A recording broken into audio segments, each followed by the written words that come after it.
Baiklah, selamat pagi semuanya. Salam sejahtera untuk kita semua. Pada pagi hari ini saya akan mempresentasikan jurnal tentang peran bioteknologi dalam pembuatan pupuk hayati. Disusun oleh David Beriman Frianto Tambunan dengan NIM C1012231014. Pendahuluan. Sektor pertanian memiliki peran strategis dalam menjamin ketersediaan pangan bagi masyarakat. Seiring meningkatnya tuntutan terhadap mutu dan keberlanjutan hasil pertanian, dibutuhkan inovasi yang tidak hanya fokus pada peningkatan hasil produksi, tetapi juga memperhatikan kelestarian lingkungan. Salah satu inovasi yang berkembang adalah penggunaan pupuk hayati, yakni pupuk yang mengandung mikroorganisme hidup yang mampu meningkatkan ketersediaan unsur hara bagi tanaman dan memperbaiki kualitas tanah. Penerapan bioteknologi dalam proses pembuatan pupuk hayati memungkinkan pemilihan mikroba yang lebih unggul melalui teknik identifikasi dan formulasi yang lebih akurat. Oleh karena itu, peran bioteknologi sangat krusial dalam mengembangkan pupuk hayati sebagai solusi pertanian yang lebih ramah lingkungan dan berkelanjutan. Tujuan dari penelitian ini adalah untuk mengkaji secara mendalam bagaimana penerapan bioteknologi dapat memberikan kontribusi signifikan dalam proses pembuatan pupuk hayati. Penelitian ini bertujuan untuk menjelaskan tahapan-tahapan penting dalam produksi pupuk hayati, mulai dari identifikasi dan isolasi mikroorganisme yang potensial hingga formulasi dan aplikasinya di lapangan. Selain itu, penelitian ini juga bertujuan untuk menunjukkan bahwa kemajuan di bidang bioteknologi mampu meningkatkan efektivitas dan efisiensi pupuk hayati melalui pemilihan mikroba unggul yang kompatibel dan produktif. Dengan demikian, penelitian ini diharapkan dapat memperkuat pemahaman mengenai pentingnya inovasi teknologi dalam mendukung pertanian berkelanjutan dan ramah lingkungan melalui penggunaan pupuk hayati. Mekanisme kerja pupuk hayati. Mekanisme kerja pupuk hayati dalam meningkatkan pertumbuhan dan produktivitas tanaman berlangsung melalui beberapa cara alami yang melibatkan aktivitas mikroorganisme. Pertama, mikroba. Dalam pupuk hanya mampu mengikat nitrogen dari udara dan mengubahnya menjadi bentuk yang dapat diserap tanaman. Kedua, mereka melarutkan unsur hara seperti fosfor, kalium yang semula tidak tersedia, sehingga dapat dimanfaatkan oleh tanaman. Selain itu, mikroorganisme tersebut juga menghasilkan zat pengatur tumbuh atau ZPT, seperti auksin, gibberellin, dan sitokinin, yang berfungsi merangsang pertumbuhan akar dan bagian tanaman lainnya. Pupuk hayati juga berperan dalam menguraikan bahan organik sisa-sisa tanaman di dalam tanah, yang kemudian menjadi sumber nutrisi tambahan. Tidak hanya itu, beberapa mikroorganisme dalam pupuk hayati bersifat antagonis terhadap patogen tanah, sehingga dapat membantu mengendalikan penyakit tanaman secara biologis. Secara keseluruhan, mekanisme ini berkontribusi pada peningkatan kesuburan tanah, efisiensi, penyerapan nutrisi, dan daya tahan tanaman terhadap berbagai tekanan lingkungan. Selanjutnya, untuk langkah-langkah penelitiannya. Yang pertama, melakukan identifikasi mikroorganisme potensial.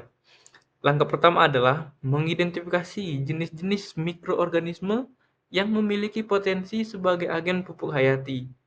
Identifikasi dilakukan melalui pendekatan morfologi, biokimia, dan molekuler untuk memastikan efektivitasnya.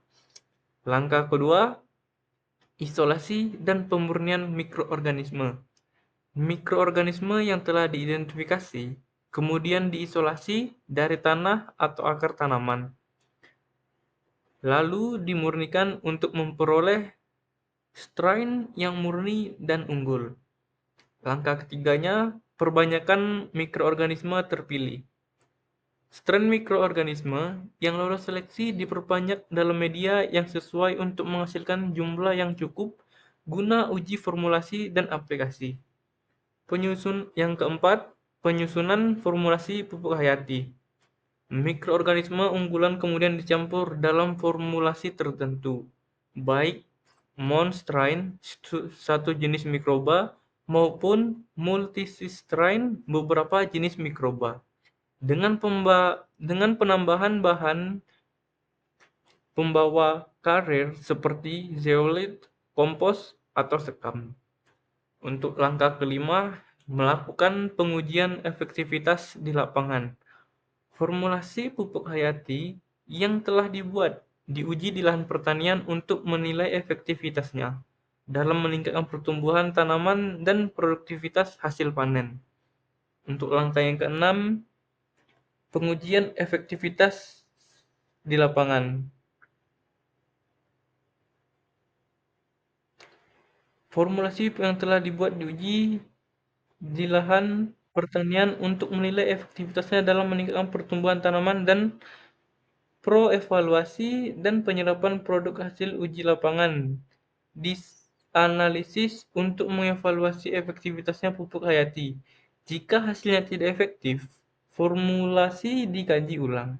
Jika efektif, dilanjutkan ke tahap produksi massal ke aktivitas hasil panen. Dan langkah yang terakhir adalah pengemasan dan distribusi. Pupuk hayati yang lolos uji efektivitas dikemas dalam bentuk cair atau tepung dan siap untuk diaplikasikan di lapangan oleh petani. Berikut untuk hasil dan pembahasan penelitiannya. Penelitian ini bertujuan untuk menunjukkan bahwa bioteknologi punya peran besar dalam membuat pupuk hayati jadi lebih efektif dan berkualitas. Dengan bantuan teknologi ini, para peneliti bisa memilih mikroorganisme terbaik yang bisa bantu tanaman tumbuh subur. Caranya nggak lagi cuma dilihat dari penampilan luar, seperti bentuk atau warna mikroba, tapi juga sampai ke tingkat genetik. Jadi hasilnya jauh lebih akurat.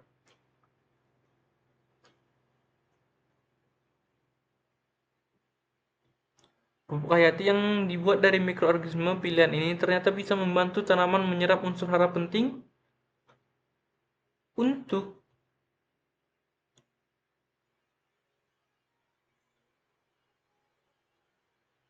seperti nitrogen,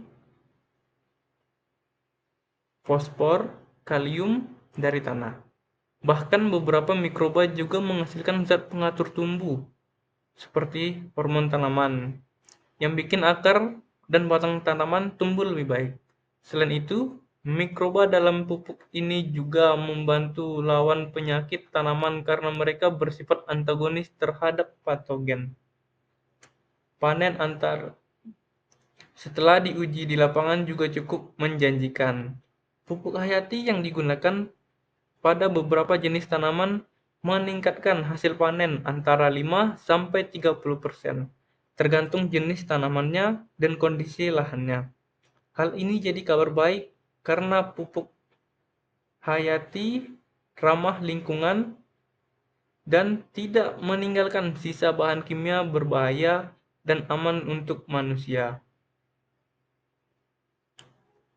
Tentu saja masih ada tantangannya. Kadang hasil di lapangan nggak selalu konsisten karena beda tempat, jenis tanah, dan cara menggunakan. Karena itu penting banget ada edukasi ke petani tentang cara pakai pupuk hayati yang benar dan juga mengembangkan teknologi lanjutan supaya hasil makin stabil dan maksimal.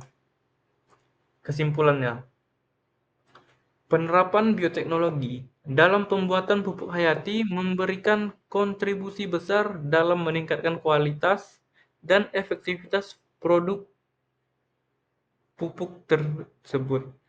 Melalui pendekatan bioteknologi, identifikasi dan seleksi mikroorganisme unggul dapat dilakukan secara akurat hingga tingkat molekuler, sehingga mikroba yang digunakan benar-benar efektif dalam menyediakan unsur hara dan mendukung pertumbuhan tanaman.